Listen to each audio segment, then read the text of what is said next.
58 years old, and I'm the youngest man here. Tom Brokaw, Nick Mueller. Hey, y'all good? Rick Mueller. Anybody over here? All right, guys over here. Amongst the fourth estate. Yeah, there you go.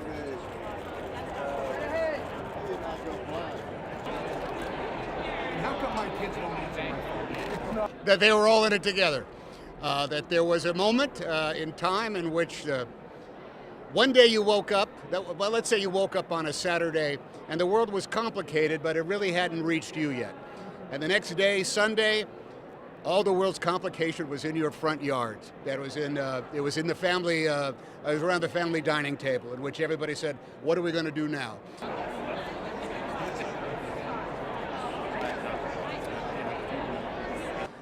This is the greatest. Periodically, Americans particularly come to that point where there was a great unification of purpose. We've experienced it in our own lifetimes.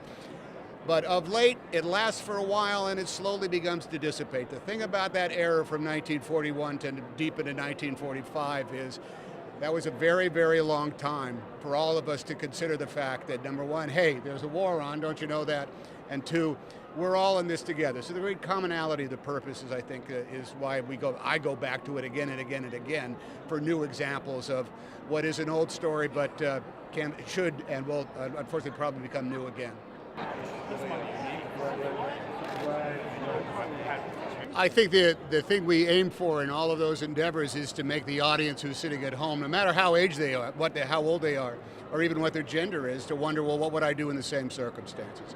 The stories that we tell on film are extremely personal, in which the details matter more than any overall picture or overall strategy. We don't have a lot of maps. We might have a little bit of explanation just to set up the context, but it really did because of them the story of Doc Rowe or Dick Winters or characters like Snafu or Eugene Sledge. It's about the individual guys and what they went through for a big chunk of their times.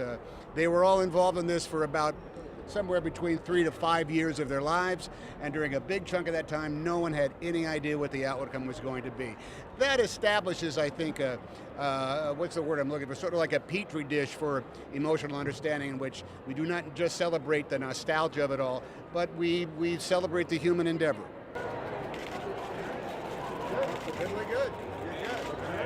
You're good.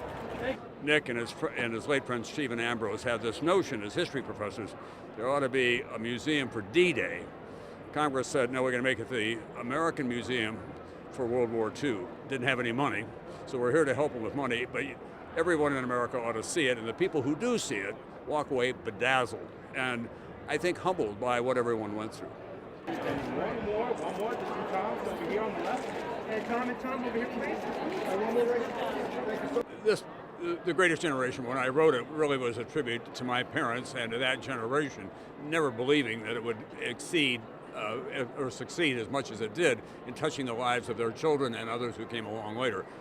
I lived on an army base during World War II. I was 3 years old, I wore a helmet every day, and I fought the Germans and the Japs and all the ditches on the way to school. And everybody around me was going to war, coming home from war, and it was going 24 hours a day. And then the 50s came along, those guys came home from the war, and America was in an economic boom that was unprecedented. And they didn't want to talk about it. We didn't have to think about it. Yeah. Starting with George right here. And right here, so straight ahead. One more. And right here for Lana. Great, thank you so much.